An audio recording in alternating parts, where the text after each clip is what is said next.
મિત્રો, extreme stress કોને કહેવાય? મેન્ટલી, ફિઝિકલ, બે એક્સ્ટ્રીમ સ્ટ્રેસ કે જે પરિસ્થિતિ ઉપર આધારિત ન હોય,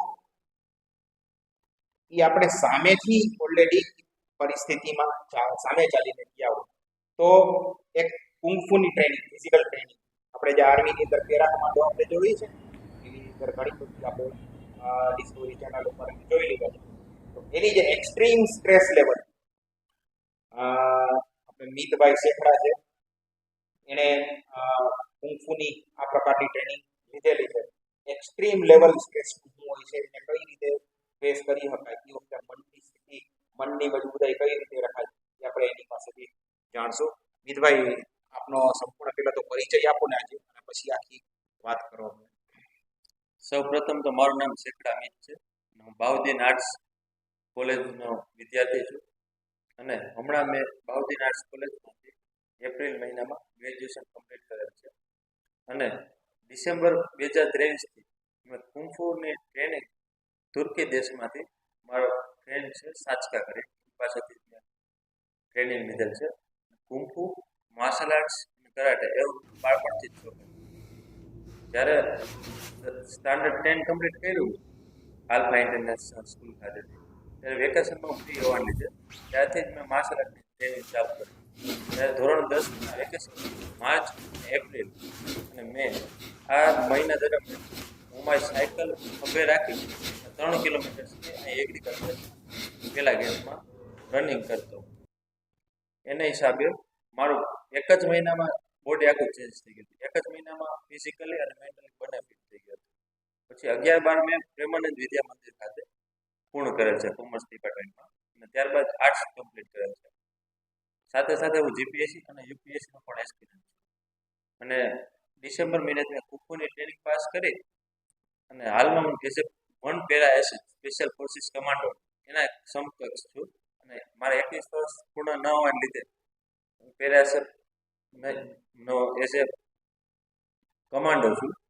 હું 21 વર્ષ મારા પૂરું થશે 8મા મહિનામાં, ત્યારે હું પેરા એસએફ જોઈન કરવાનો છું. જે ઘણા લોકોનું સપનું હોય છે, બીએસએફ, સીઆરપીએફ, એસએસપી, એનએસજી, ઘણી અલગ અલગ ભારત દેશની આર્મી જોઈન કરવાની. એ હું સીધી પેરા એસએફ જોઈન કરીશ સ્પોર્ટ્સ કોટામાંથી, કારણ કે મને મારી તાલીમ અને મારા પર વિશ્વાસ છે કે કેવી રીતે માઇન્ડને આપણે કમાન્ડ આપવો, માઇન્ડને કંટ્રોલ કરવો. ગેમ બધી એક જ છે આર્મીમાં, પણ જ્યારે તમને આર્મીના જે કમાન્ડર છે એ એમ કહે કે તમારા સવારે આટલા વાગે ઉઠી પરેડમાં જવાનું છે કમાન્ડ, ત્યારે તમે એઝ એ આર્મીને કમાન્ડો છે એને એક ગુરુ તરીકે માનવાના છે. જેમ ગુરુ દ્રોણાચાર્યની મૂર્તિ રાખી એકલવ્ય ધનુર્વિદ્યા શીખી હતી, એમ તમારે પણ પોતાના ગુરુને દ્રોણાચાર્યનું રૂપ આપી અને તમે જો શીખશો તો તમે જિંદગીમાં ખૂબ આગળ આવશો. અને આ રીતે મેં મારી પૂર્ણ તાલીમ કમ્પ્લીટ કરેલ છે. મિતભાઈ, તમે જે માર્શલ આર્ટની ટ્રેનિંગ લીધી કે જે આપણે પેરા એસએફ કમાન્ડો જે છે એ લેવલની હોય છે, એટલી આકરી તાલીમ હોય છે, એની અંદર એક્સ્ટ્રીમ સ્ટ્રેસ લેવલ શું હતું?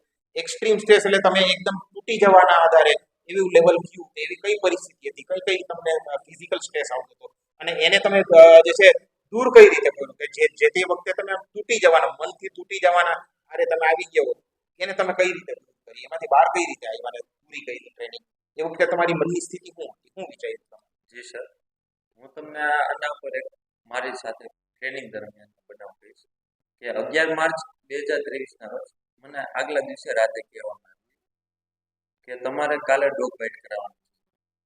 એટલે 12 માર્ચે મેં રખડતા જે શેરીના કૂતરા હોય છે એની પાસે મેં ડોગ બાઇટ કરાવ્યું. એક સાથે 3 કૂતરાએ મને ડોગ બાઇટ કર્યું હતું. અને પાછું 10 જ મિનિટમાં તમારે કૂતરાને ઇન્જેક્શન લગાવવાનું ડોગ બાઇટ માટે. ટીમ્બાવાડી ખાતે પીએચસી સેન્ટર ખાતે મેં ડોગ બાઇટનું ઇન્જેક્શન કરાવ્યું. અને એના પછીના દિવસે મને કહેવામાં આવ્યું કે તમારે સવારે 2 હોટ કોફી અને કોલ્ડ કોફી આટલું પી અને પાછું રનિંગમાં જવાનું છે. સવારે તો રનિંગ કર્યું અહીંથી કાળવા ચોક સુધી, પાછું બપોર 11 વાગે હોટ કોફી, કોલ્ડ કોફી ને બધું પી અને પાછું સાંજે દોડવા જવાનું.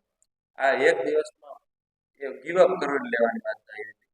સાંજથી ને આખું ગીવઅપ કરેલું, આખી બોડી હેલ્થ આખી ખરાબ, શરદી, ઉધરસ, કફ તાવ બધું એક જ દિવસમાં સાથે રાત થઈને એમ થયું કે શરીર છૂટી જશે આજે ગીવ અપ કર્યું હવે નથી તાલીમ લેવી બીજે દિવસે જ પાછું સવારે કોલ આવે મેસેજ આવે વોટ્સએપ ઉઠો ઉઠો કમાન્ડો એમ જ કે કમાન્ડો ઉઠો આપ નામ લઈને બોલે નામ લઈ એટલે માઇન્ડને કમાન્ડ મળે એની હિસાબે પાછું બીજા દિવસે રનિંગ ચાલુ થાય સવારે 4 વાગે ઉઠી જવાનું બ્રહ્મ મુહૂર્તમાં મેડિટેશન કરવાનું મેડિટેશનનો પાવર એ છે કે હું ગિરનારના જંગલોમાં જઈને મેડિટેશન કરું સવારે 4 વાગે ત્યાં મેડિટેશન કરવાથી ડાયરેક્ટ તમારો આત્મા છે ડાયરેક્ટ તમને એક અલગ ઉર્જા મળે શરીરને જેથી તમારો આખો દિવસ શરીર સારી રીતે વર્ક કરી શકે બરાબર. અચ્છા, એની અંદર જે છે તો આખે આખું જે છે વોટ્સએપ પરથી તમારે ટૂંકમાં ફિઝિકલી તુર્કી ન જવું પડ્યું. ટ્રેનિંગ તમે અહીંયા જ કરી પણ તમને વોટ્સએપ થી આખું ઈ માધ્યમથી તમને કમાન્ડ મળતો હતા એ પ્રમાણે તમે ટ્રેનિંગ કરી, બરાબર છે? ઓકે. સર એમાં એવું છે કે વોટ્સએપમાં મને આગલા દિવસે ડેટા આવી જતો કે તમારે આ રીતે તાલીમ કરવી છે આ રીતે તમારું બોડી છે બનાવવાનું છે એમાં કુંફુમાં સ્કોર્પિયન હાઈકુ લાઇટ ફ્લો અલગ અલગ રીતે કુંફુના પાર્ટ્સ આવે છે જે સ્કોર્પિયન છે જે આપણે વીછી કહીએ તો તમે વીછી બની શકો અત્યારે મેં તાલીમ લીધેલ છે હું વીછી બની શકું એઝ એ શેપથી અને એવી રીતના લાઇન ફ્લો છે એટલે this is a line flow જે સિંહનો પંજો કહેવામાં આવે છે એ આ રીતે આખો બને છે સિંહનો પંજો અને આખો ફેસ ઉપર આમ કરી આમ મારવાનું છે જે સિંહ પંજો મારે આપણે ગીરમાં સિંહને શિકાર કરતા જોઈએ છીએ આપણે બધું કાઢી લઈએ એક જ ઝાટકા એ રીતે જે કુંફુનો પાર્ટ છે ધ લાયન હાઈકુ અલગ અલગ divided in many types of kung fu training આ રીતે મેં કુંફુની તાલીમ લીધેલ છે જે તુર્કી દેશમાં ઓકે.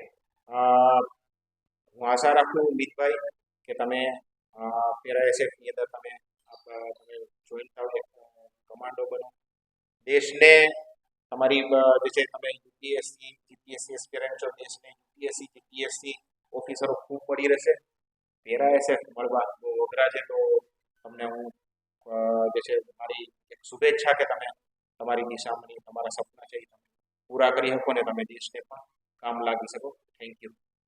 વેલકમ